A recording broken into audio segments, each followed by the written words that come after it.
Ayan, sakto tayo 7:30. On time tayo, and as I'm saying what I'm saying, ayan, nabubulol na ako. Ah, so from day one napag-usapan natin about business setting overview, ano yung pagkakaiba ng dalawa, ng ads manager, ano yung business portfolio, ano yung Meta Business Suite. Day 2, napag-usapan natin how you're being charged ni Meta, ano yung different campaign objectives, saan siya nag-fit based on dun sa business model ninyo. And how the algorithm works. Day 3, paano mag-set up from scratch, no? Paulit-ulit nyo lang gagawin yon. How to set up your campaigns from scratch. What is the correct targeting, or paano kayo mag-create ng buyer persona sa products na binibenta nyo. And day 4, napag-usapan natin yung metrics. What are the metrics? Sino nakakaalala sa Messenger campaign? Ito guys, no, hindi naman sa pag-ano, ang daming nag-i-enroll sa akin. Last year pa, nag-enroll. Pero tatlo lang naman yung metrics na binigay ko. Number of messages, quality of messages, cost per message. Tapos, sesendan ako ng screenshot dun sa GC. Sasabihin, Coach, okay na ba to?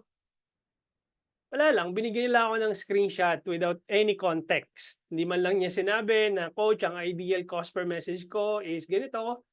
Papatayin ko na ba based dun sa data na ganito?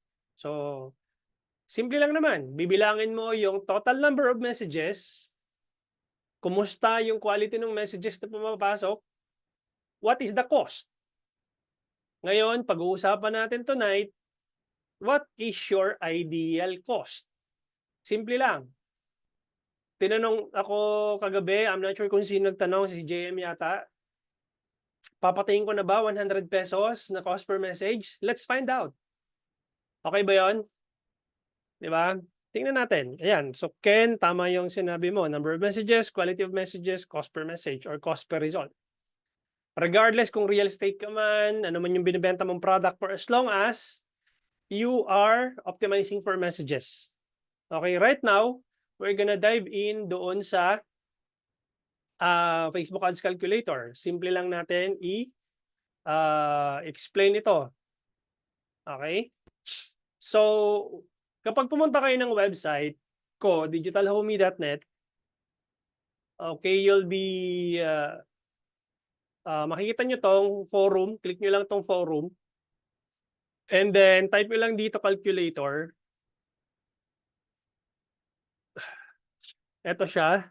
So, pag kinilik nyo to, Facebook Ads Calculator, click nyo lang tong download. Tapos mapupunta kayo dito. Okay, hindi nyo pwede siyang i-edit. Ako lang makakapag-edit niyan.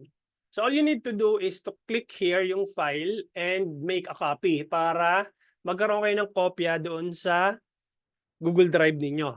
Di ba? So, ito yung pag-usapan natin tonight, no? And let's dive in doon sa anong tawag dito? Unahin ko na to si Ken, di ba? O real estate. I-unmute na kita, Ken, no? Teka lang. So, hindi kita mahanap. Ayan. So, unmute na kita, pwede ka magsalita. So, share ulit ako ng screen as to unmute yan. Pwede ka mag-unmute. Ayan. So, real estate tayo, no? Real estate. Okay, real estate agent. Yeah. Broker. So, anong tawag dito? JM. Kung pareho kayong real estate, no, okay lang. Isang usapan na lang 'yon, no? Kung pareho lang naman kayo. Pero kung nasa cars ka, most likely pareho lang din kayo niyan ni Ken, no?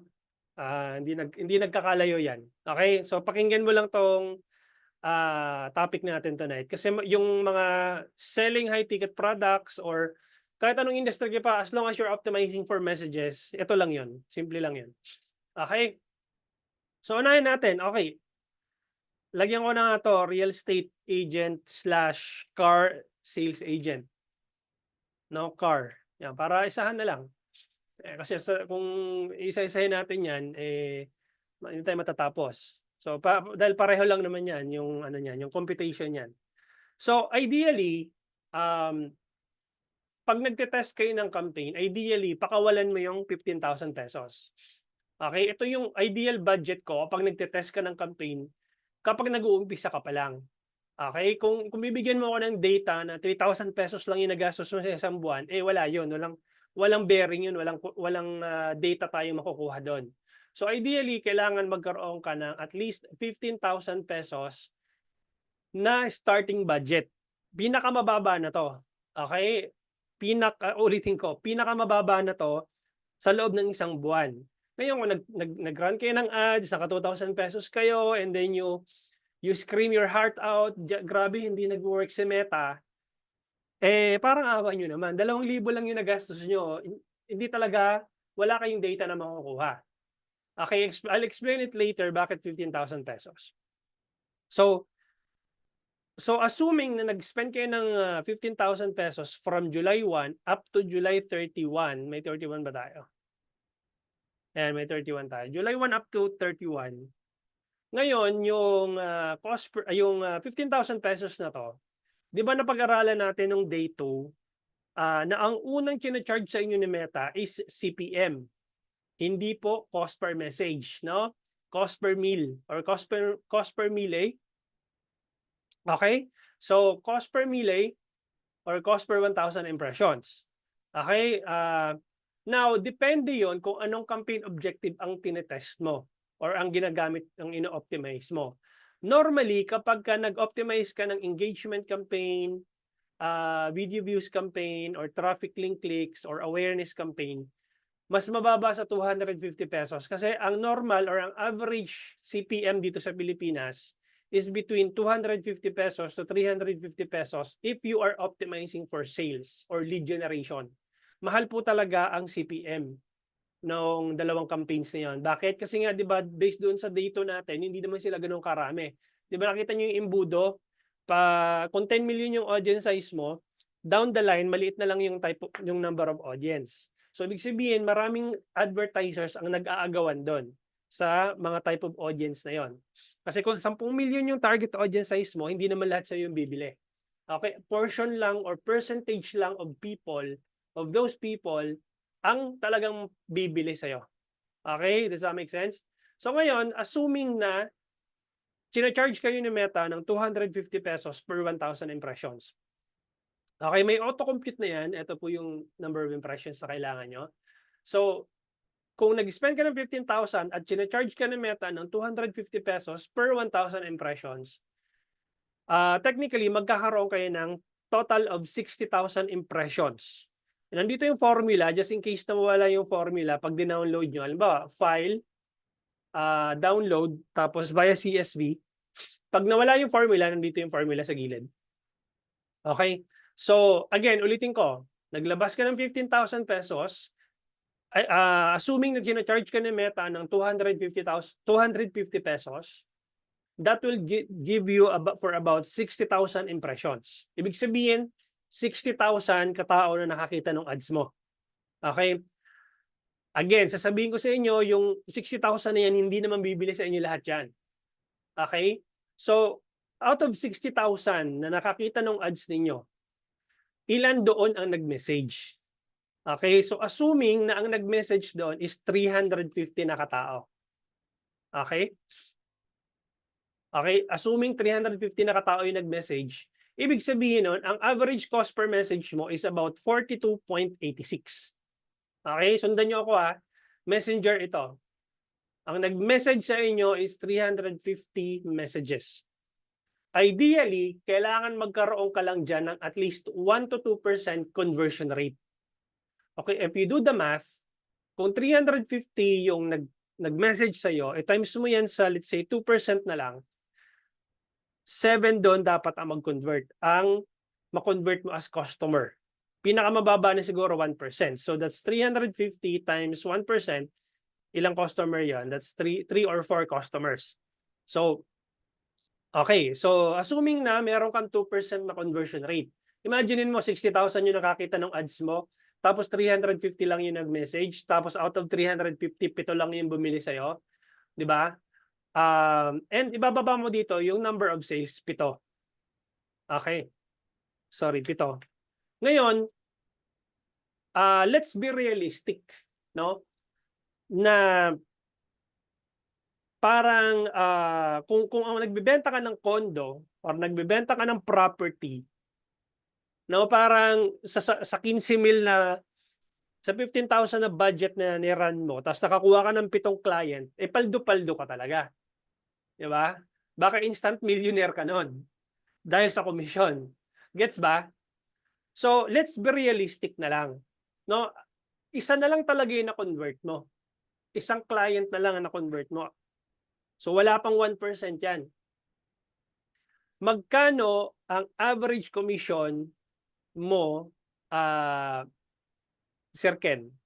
Kung let's say maka-close ka ng isang client, magkano? Bigyan mo ako ng figure dyan sa chat or kung hindi ka makapag-unmute. Meron bang 50,000, 70,000, 100K? Type mo lang dyan. Yan lang ang tubig.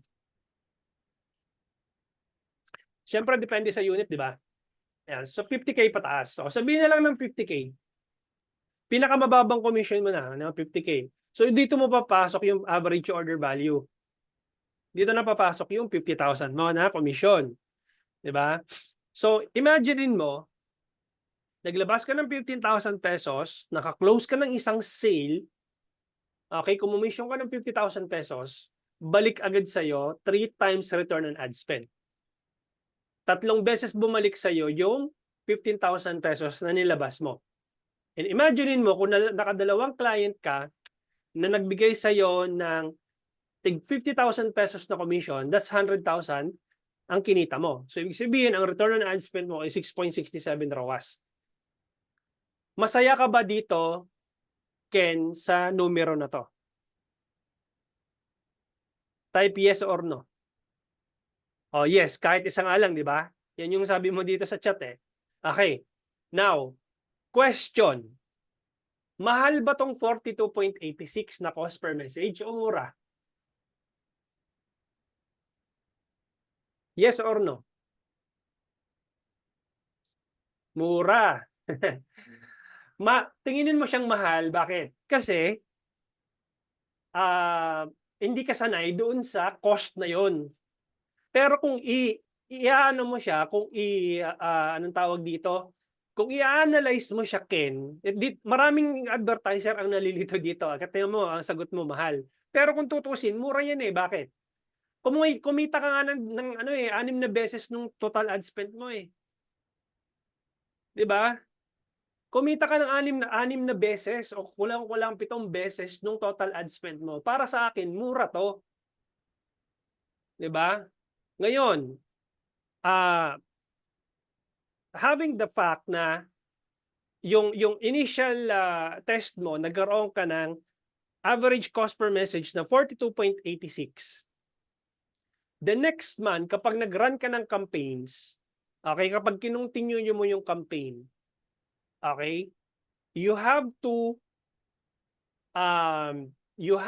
make it to the point na bumaba yung cost mo from 42.86 down to, let's say, 30 pesos to 20 pesos or 15 pesos. Yun yung goal mo next na campaign mo. Kasi may benchmark ka na last month eh. Di ba, month of July, ang average cost per message mo is 42.86. Now, ang goal mo for the month of August, pababain yung cost mo na 42.86 down to 30 plus. Paano siya bababa? Dapat dumami yung messages na pumapasok. Using the same budget, halimbawa, last month, month of July, nakadalawang client ka. Naka 15,000 ka na total ad spend. Ngayon, ang average cost per message mo is 42.86. For the month of August, gusto mong bumaba yung cost per message mo ng 30 plus. Dapat doon, dumami yung number of messages para bumaba yung average cost. So let's say for example, may pumasok month of August ng 450 messages. Ayun no. By simply getting more messages doon sa page mo, you're able to reduce the cost per message to 33.33 pesos. Okay, ulitin natin. Okay, ulitin natin. 350 yung pamasok last month. Now, ang tanong na dito, what is your ideal cost? Ito yung lagi kong tinatanong sa mga student ko. Na-compute mo na ba yung ideal cost mo? Ito yung tinatawag na how much are you willing to spend to acquire a lead, a purchase, or a message.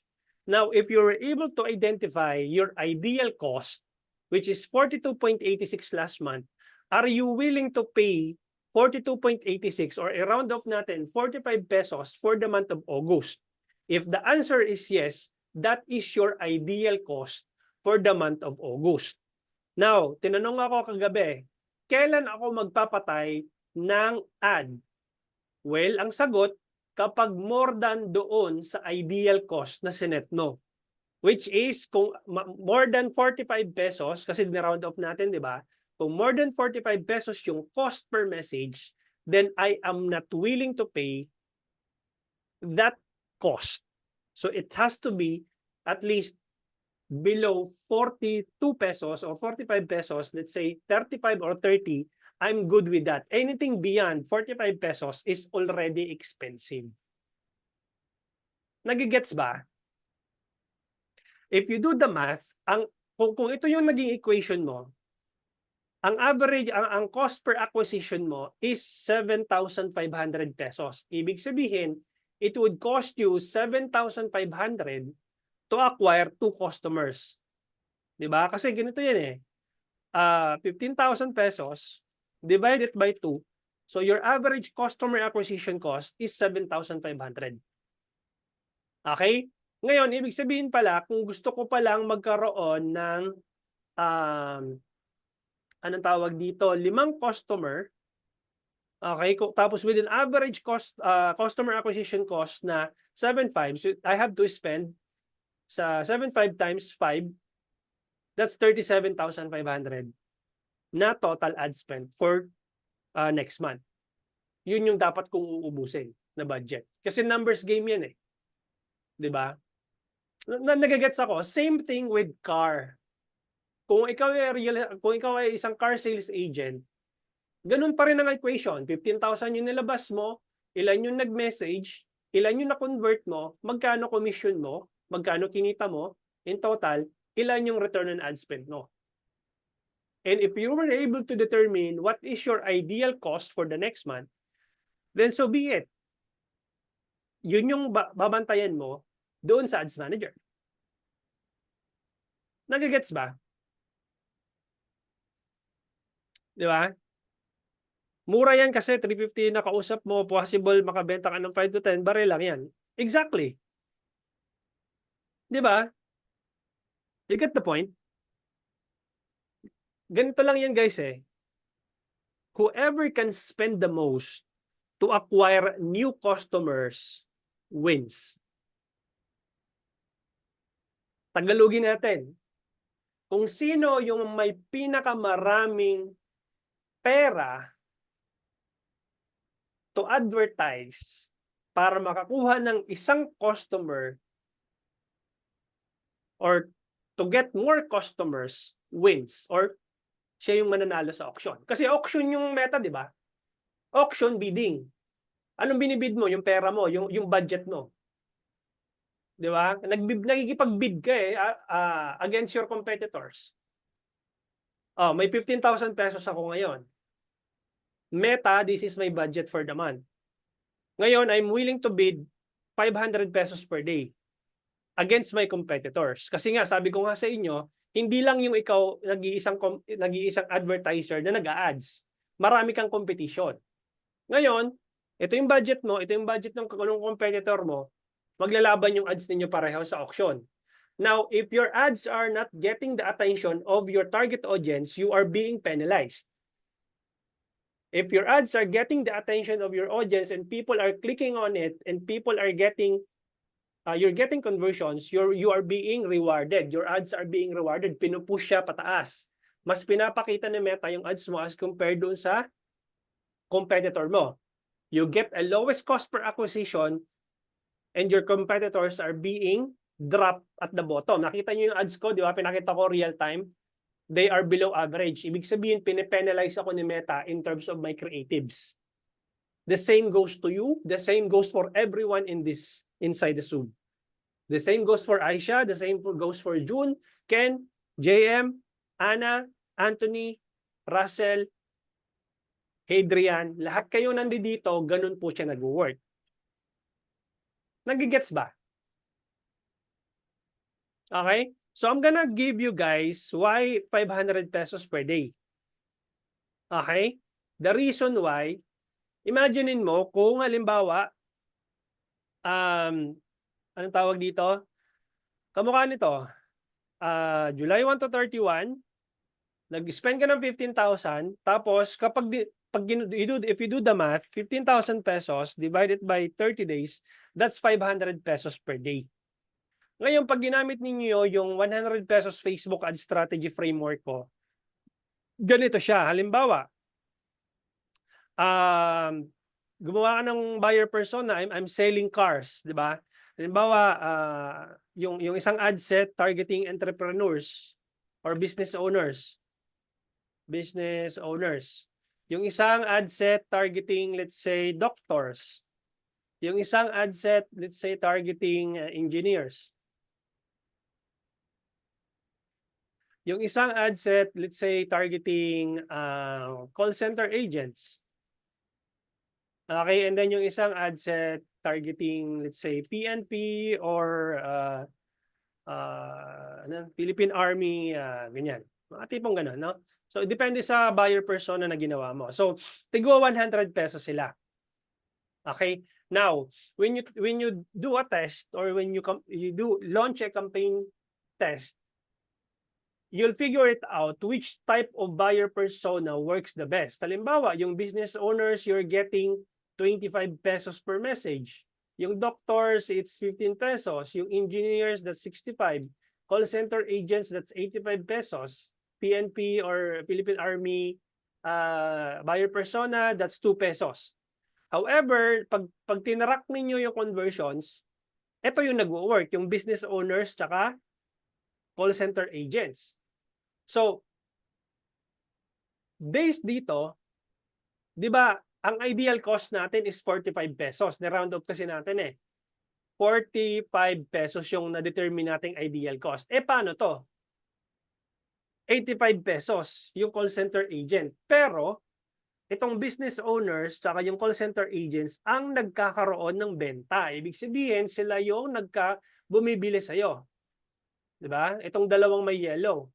Yung isa, 25 pesos. So, ibig sabihin, goods kasi 45 pesos yung ideal cost mo. Yung isa, bad kasi mas mataas yung cost. 85. Iko-continue po ba ito or hindi na? Yes or no? Yes, of course, iko-continue mo. Kasi even if mataas yung cost mo, bumibenta ka eh. Ngayon, ang magiging solution mo dyan, para bumaba yung cost mo, eh gandahan mo yung creatives mo. Gandahan mo yung offer mo para ma-meet mo yung 45 pesos na ideal cost mo. So tama si Ken, tama si JM, tama si Anthony. Itutuloy mo kahit na mas medyo mahal. Ang gagawin mo na lang dito is to make sure na bumaba yung cost per message mo or yung cost per result mo. Paano mag-test po, user? Tinuro ko to kahapon. Tinuro ko to kagabi. Nag-launch tayo ng campaign from scratch. Panoorin niyo po yung session po natin kagabi. Paano pabababain? Kakasabi ko lang. Gandahan mo yung creatives mo. Gandahan mo yung offer mo. Okay? Paano pabababain? Ito lang, di ba? O, ayan o. Bababa lang ang cost mo pag dumami yung number of messages mo. Tingnan mo to, JM, 42.86 yung average cost per message. Eh, dumami yung number of messages mo, naging 450. Just by that, bumaba yung cost mo. 33.33. Kasi dumami yung number of messages mo. Paano dadami yung number of messages? Gandahan mo yung creatives mo. Gano'n lang kasimple. Nage-gets ba guys? Komplikado ba ako mag-explain? Gusto ko lang munang gusto ko lang munang maintindihan, komplikado ba ako mag-explain? Puwede taasan yung budget, bakit mo tataasan yung budget, eh, wala ngang nagme-message. Kung walang nagme-message, ibig sabihin tataas ang cost mo. Tingnan mo 'to, ulitin ko, 'pag walang nagme-message sa'yo, kanina 350 'di ba, eh, paano kung nag-message lang 100? Automatically ang cost mo ₱150 kasi walang masyado kang nagme-message, eh. Eh, dumami messages mo naging 850. Ayan, oh, ₱17. Paano dadami yung messages mo? Gandahan mo yung creatives mo. Komplikado ba ako mag-explain, guys? Oo, nage-gets na. Ayan, nage-gets ni Hadrian, nage-gets ni JM. Ulitin ko, you need to identify your ideal cost. Ano yung willing kang, ganito lang yan, ano yung willing kang bayaran kay Meta for every message na pumapasok? Okay? Na-identify mo na, yes, I'm willing to pay ₱45 for this month kasi napatunayan ko nakakuha ako ng 2 customer. So I'm willing to pay ₱45. Pero I'd make it to the point, for the next month, I need to make sure that it becomes lower. Okay, from that ₱45, kailangan maging ₱30 to for the month of September or for the month of August. For the month of September, kailangan umabot ako sa ₱20. For the month of September, October, kailangan maging ₱15 to. Kailangan pagdating ng November, dapat ₱10 na lang yung binabayaran ko with the same quality of leads na pumapasok. Kaya nga sabi ko, number 1, number of messages, quality of leads, cost per message. Di ba? Para mas marami mag-message, dapat maganda, ibig sabihin, di mahal si Meta magsingil kasi di siya mahirapan maghanap ng customer. Ano? Para marami mag-message, dapat maganda, ibig sabihin, di mahal si Meta magsingil kasi di na siya mahirapan maghanap. Hindi siya, di ba? Ganito siya, Hadrian. Di ba nga, dahil maraming nagme-message sa'yo, bumababa yung cost mo. Hindi siya nagmamahal. Baliktad. Pag maraming nagme-message sa'yo, bumababa ang cost mo per message. Pag walang nagme-message sa'yo, mataas ang cost mo. Nakukuha, Sir Hadrian? Okay? Baliktad po yung sinasabi po ninyo. The more na maraming nagme-message sa page mo, the more na mababa ang cost mo. Ganun po siya. Pag walang nagme-message, mataas ang cost mo. Ken, clarify ko lang yung first month run mo at kung ano yung lumabas na ideal cost mo doon, yun na yung magiging batayan mo for the next month exactly. Di ba? Applicable po ba yung analysis sa different campaigns or sales campaign only? Lahat po. Lahat ng campaign. Even kapag meron kang landing page on my website, kailangan mo ma-identify yung ideal cost mo. Di ba? Yes, Sir Adrian. So, ganun po siya. Nagigets na? So, ganito lang yan eh. Ganito lang siya. Paano bang analogy ang ang pwede ko anong tawag dito? Pumunta ka ng 7-Eleven. Pumasok ka ng 7-Eleven, nauuhaw ka, and naghanap ka ng bottled water sa fridge or sa ref. Meron dong different bottles, different price point. Merong mas mura, merong medyo mahal ng konti, may pinakamahal. Diba? Merong Evian water doon, merong Absolute water doon, merong anong tawag dito? Kung ano mang brand yan. Mamimili ka doon kung ano yung gusto mo kuning botelya o bottle na tubig. Pag kinuha mo yun yung ideal cost mo eh. Ito gusto ko Absolute. Absolute water. Ito halagang ganito, ₱20 o ₱25 halimbawa. Pag pinantay mo yun doon sa ads mo, yun yung cost na ideal mo para mabayaran yung cost per message. I'm not sure kung nag-make sense yun, pero yun yung naisip ko na analogy. Okay. Bali, retain lang po ang ad if nakarun na ako. As is lahat ng settings, i-change ko lang po ang picture or vid para ma-lower yung cost per message. Yes, kung nag-run ka na ng ad, wag mong gagalawin yon. Just duplicate the same ad and make the changes. Halimbawa, gusto kong palitan yung headline nito or gusto kong palitan yung image nito, duplicate mo lang, palitan mo yung image. Huwag mong gagalawin yung nag-run na ad. Diba? As is na yon. Ngayon, kung gusto mong i-compare yung result nung nag-run na ad versus doon sa pinilitan mo siya ng image or ng copy or ng headline, i-compare mo yung dalawa pag nag-run sila pareho. Okay, mas maganda pala tong dinuplicate ko. O di patayin mo yung luma. Diba? I-run mo yung yung bagong copy. Okay? Parang sa van, kapag narentahan mo, mag-isa mahal ang singil. Pero kapag maraming sumakay, maraming maghahatid ng bayad sa van. Exactly. Magmumura yung bayad mo. Kasi nga, kung ikaw lang mag-isa, kung magkano yung renta ng isang van na yun, halimbawa, pumila ka sa isang sa isang pilahan ng van.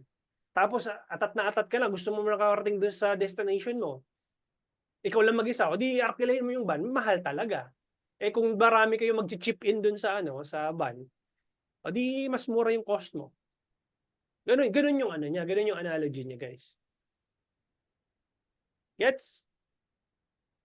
May questions pa? May nalilito pa ba sa explanation ko? Kasi marami akong ginamit na analogy eh. Di ba?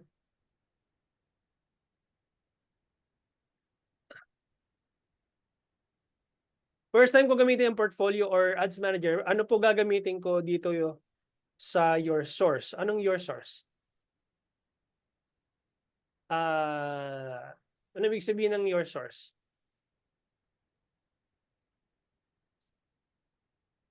June, pwede kitang i-unmute. Yan, June.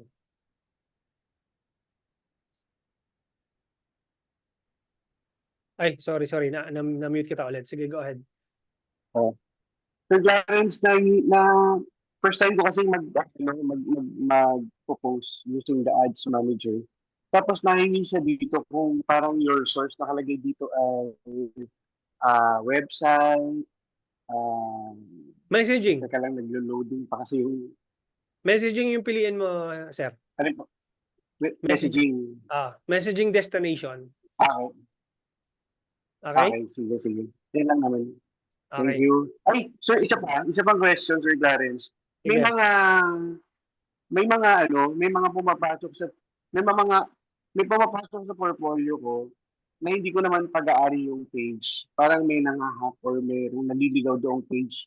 Paano siya tatanggalin? Kasi may 5 nang pumasok tapos nagpo-post sila parang gusto nilang gamitin yung budget ko doon sa Facebook page. Yun. Naka-laptop ka ba In ngayon? short. Naka-laptop. Naka-laptop ako ngayon. Hindi, ngayon naka-cellphone ako. Pero ino-open ko yung laptop ko. Medyo mahina lang yung signal. Yun. I-try Share ko mo mamaya. yung share mo yung screen mo. Sige. Later pa. Magka-transfer lang ako sa laptop. Yan, sige. So, tanggalin mo yung You. mga hindi mo nakikilala doon. Baka na-hack ka na. Okay? Hindi ko alam kung paano tanggalin. Thank you. Thank you. Sino pa yung may questions? Ayan. Sino pa may question? Wala na? Paano pala yung sa lookalike audience? Punta kayo dun sa punta kayo doon sa audiences. I-demo natin ngayon. Okay.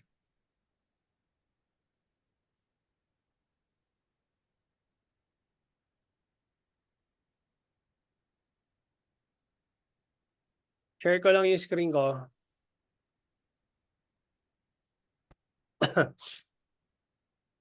Pag nandito kayo sa Ads Manager, punta kayo dito sa hamburger menu, All Tools.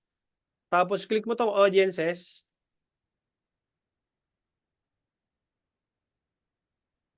Okay, tapos click mo 'to, create a custom audience. Tapos halimbawa Facebook page 'yan, click mo 'tong Facebook page, click mo 'tong next. Tapos, Cavite, 'yan. Tapos pangalanan mo 'to, everyone who engage, FB 365. Yan, 365 yung audience retention mo. Ito yung maximum. Gano'n yung ginagawa ko, maximum na. Tapos I create an audience. That's it. So pagka may audience ka ng ganyan, gagawin mo 'to, i-click mo 'to, tapos click mo 'tong 3 dots, tapos create a lookalike. Tapos lagyan mo dito kung saan, Philippines ba 'yan? Ayan, Philippines. And then create audience. That's it. Meron ka ng lookalike audience. Pwede mo na siyang gamitin. Okay? Sino pa? Sa Ads Manager, naging 2 yung account ko. Well, kung nakapag-create ka ng 2 account, ad account, talagang lalabas dun yun. Mamili ka na lang kung ano yung gagamitin mo dun sa 2.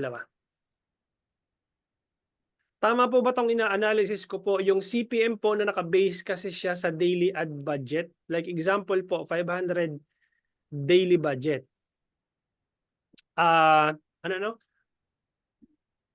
Yung CPM po naka-base kasi siya sa daily ad budget. Like sa example po, 500 daily budget. CPM, cost per message o yung cost per meal, Miss Ana? I-unmute kita. Yung cost per meal po. Like since sa binigay niyo pong data, di po ba 42.86 po ba 'yon? Nakabase po siya sa 500 daily budget, di po ba? Yung messaging na papasok, na pwedeng pumasok po. Kasi 15,000 yung ano natin, di ba? Yung ayan, ad budget po. Ad budget ko for the month, sa loob ng isang buwan, 15,000. So, ngayon, yung, di ba may pumasok na 350 pesos? 350 na messages. Yung Okay. CPM na charge sa akin ni Meta is worth 250 pesos. Okay. Okay. Pag bumaba kasi yung CPM ko, halimbawa, let's say, gumanda yung ads ko, ibig sabihin, mas maraming nakakakita nung ads ko. Pag, let's say, may nagkaroon ako ng CPM na 50 pesos, tingnan mo tong number of impressions ko, tataas yan. Ayun, naging 300,000. Di ba? Natatandaan nyo ba yung data natin? Kapag maraming nag-i-engage, maraming nagko-comment, nagla-like, nag-share, maraming nag-i-inquire, pinupush ni Meta yung ads ninyo sa mga target audience nyo at the lowest cost. Ito yun, bumababa yung CPM mo. Di ba? In-explain ko doon sa day 2, pagka pinipenalize ka ni Meta, tumataas CPM mo. Pagka nire-reward ka ni Meta, bumababa CPM mo. So the more na bumababa yung CPM mo, tumataas yung number of impressions. Okay. Kasi pinapaboran ni Meta yung ads mo eh. Ano pa yung formulation? Ang formulation po kasi na itong 42.86 is CTR times D4 times per impression. Okay po. Okay? So, bali, ayan 15,000 yung nilabas mong budget. Tapos divided by mo sa number of messages na pumasok. 350. That's 42.85. Yan yung computation. Ayun pala yun. Okay. Diba? Okay pa. Out of 350 na nag-message sa'yo, na nag-inquire, ilan doon ang bumili? Yan ang kukumpitin mo. Opo. Yun po yung mahalaga po. Ilan yung bumili? Yan yung conversion rate mo. Ibig sabihin nun, kailangan magkaroon ka ng at least 1 to 2% conversion rate lang. Conversion, yeah. Mas mataas, mas maganda. Diba? So ngayon, huwag kayong nagre-reklamo na puro basura. Normal na may papapasukan kayo ng basura, hindi nyo talaga masisiruin yun. Yeah. Diba? Kaya kailangan nga, out of doon sa mga nag-message, tingnan nyo kung puro ba talaga basura. Kaya nga yung parameters ko, quality of leads or quality of messages. Diba, so may halaga din pala yung mga basurang yun. May halaga din pala sila sa ano. Mahalaga din sila sa numero. Opo. Diba? Pero kaya lang, wag mo tingnan mo muna kasi baka mamaya puro basura Puro yun, eh, di basura naman. Opo. 'di ba? Di sayang yung budget mo. Kaya tingnan mo may matino ba ditong kausap na tingin ko, eh, mako-convert ko. Yung sa 30 days po ba kasama na po diyan yung ano, yung 3 days na ano, na trial and error? Yung Kasama parang mo yun. kasama Hindi, na po siya dun, 'no? yung 3 days minimum tolerance, 5 to 7 days maximum tolerance kapag may Yeah. website ka dun. Alright. Okay, 'pag messaging campaign, i-total mo lahat yung messages. Okay, Okey po. click-through rate hindi siya applicable sa'yo, kasi pang-website 'yon. Okey. Okay, itong nasa baba lang. Kasi karamihan ng Opo. nandito sa inyo is mga pure messenger, unless na lang may website Yeah. dito. Opo, opo. Okey po, thank you po for clarification. Okay, thank you. Sino pa ang may question?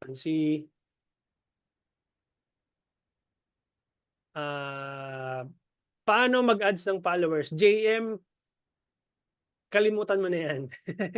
Lumang strategy na yan, yung magpadami ng followers. Promise, nagsasayang ka lang ng pera dyan. Okay, pakinggan mo ako, nagsasayang ka lang ng pera dyan, tigilan mo na yan, lumang strategy na yan. Pwede po ba specific region lang? Okay lang mag-narrow audience? Pwede naman. Pwede naman. Additional budget po ba ang lookalike audience? Depende. Kapag nag-launch ka ng bagong ad set, hiwalay dun sa sa regular ad, yung existing ad sets mo.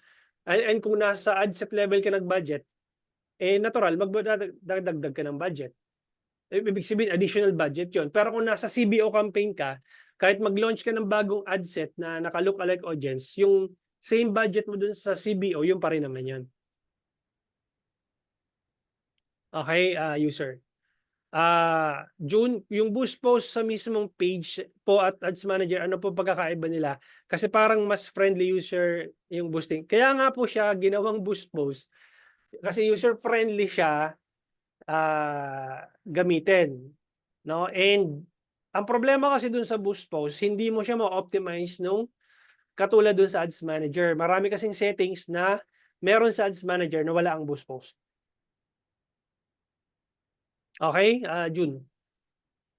So if you are really serious about advertising kay Meta, learn how to use the Ads Manager instead of boost post. Okay? Meron pa nga nalilito. Okay, we still have a couple of minutes left.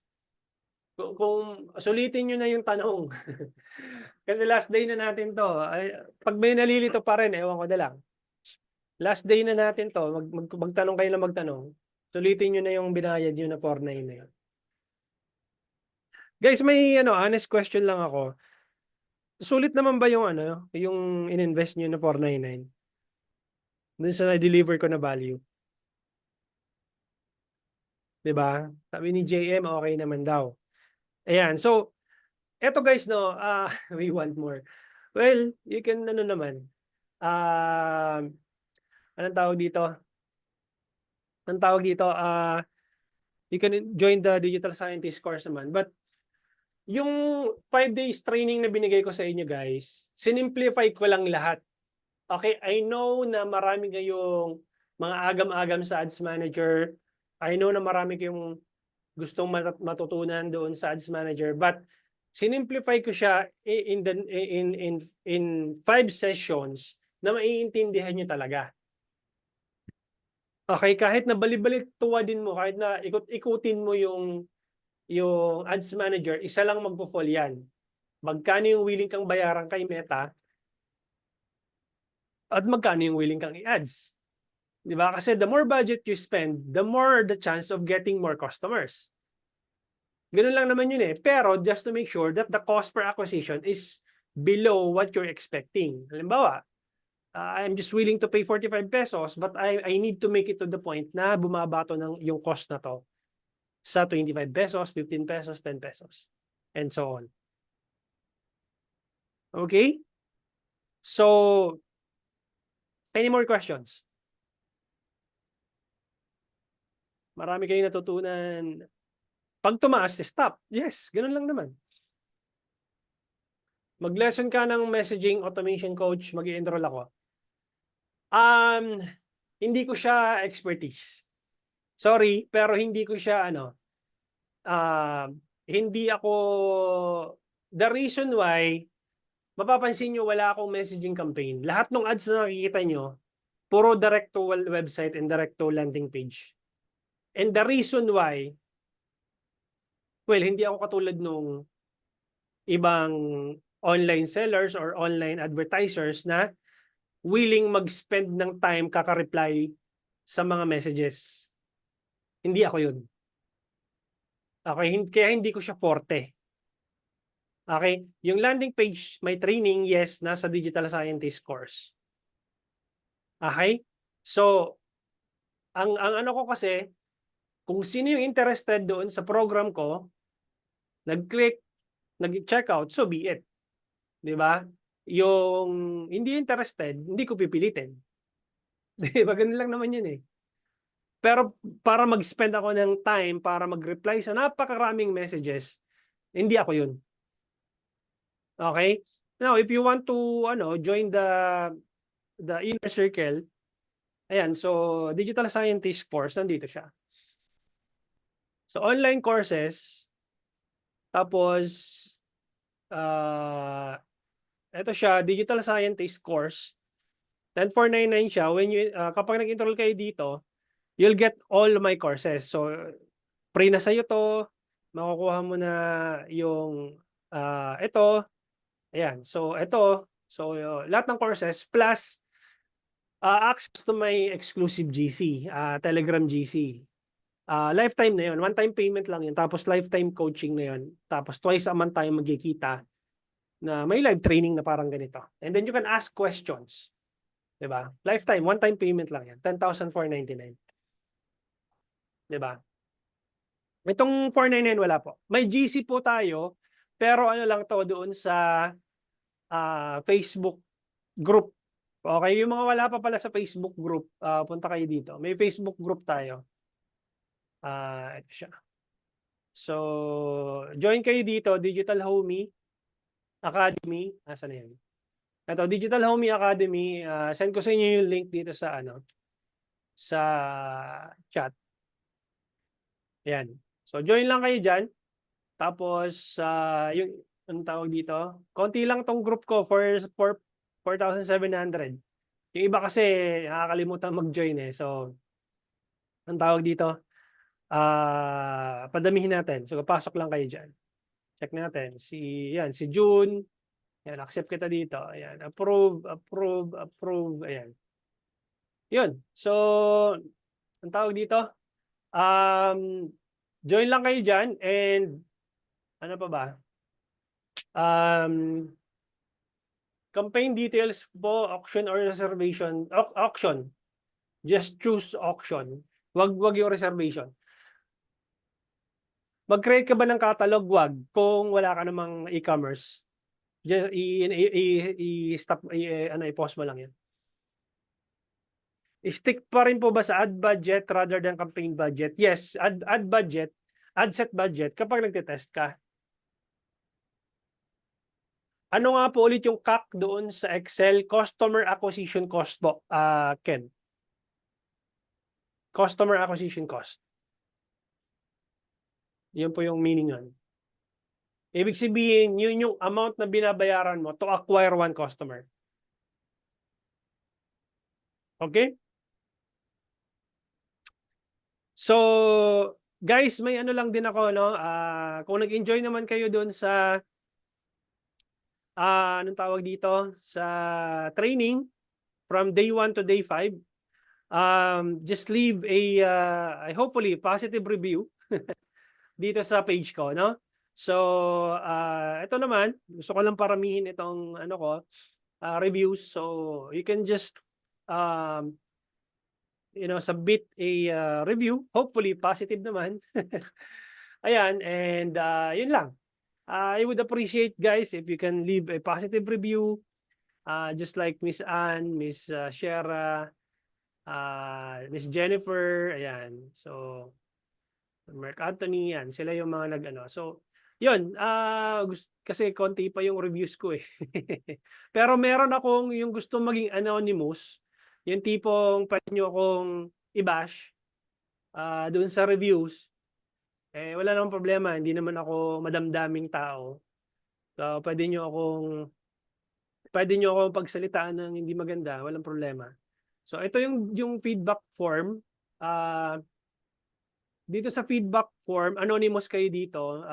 Pwede nyong, anong tawag dito, pwede kayong mag-leave ng feedback. Kamukha nito, may mga responses naman dito. Hindi ko alam kung sino yung mga nagbigay na yan. Walang pangalan yan. So, simple lang naman yung question ko dyan. 3 questions lang naman yan. And ito. So, ayan. So, 3 lang naman. What did you like most about my courses? What needs to be improved? How likely you're going to refer to a friend? Yan. Yan lang naman yung questions dyan. Send, yan. Send ko dito sa chat. Yan. So hopefully mabigyan niyo ako ng feedback. Ito, kung gusto niyo yung brutal na feedback dyan, wala namang problema. Sabihin niyo. Hindi ako masasaktan. Mas gusto ko nga yun eh. Mas gusto ko yung honest. Kasi ako honest sa inyo. Gusto ko yung feedback niyo honest. Halimbawa, gusto ko mas maliwanag yung yung environment mo. Gusto ko mas maliwanag mas malinaw yung audio mo, yan, mga tipong ganun. O kaya kung ano man yung feedback ninyo na di ba? Yes, exactly, para ma-improve yung skills ko. Kasi yun yung natatakot yung iba eh, na parang ay ba't ako maghingi ng feedback kasi baka ayaw nating makarinig ng masakit eh. Pero pag nag-business ka kasi, importante yun eh. Doon ka mag-grow. Okay? Kaya nga pag may nagbabash sa akin, well, minsan nasasaktan ako, pero baka may point naman sila. So, i-improve ko. 'Di ba? Ganoon lang naman yun eh. Yun lang. So, yes, June, maraming salamat din. And if wala na, yun, maraming salamat guys for joining tonight. And hopefully, mabigyan nyo ako ng positive feedback para naman malagdagan yung reviews ko sa page. Okay, thank you so much and I'll be sending you guys an email and doon sa i-upload ko na lang sa dashboard. Maraming salamat for joining and I'll see you guys around. Punta lang kayo din sa group and message lang kayo anytime. Thank you guys and have a good night. Bye-bye.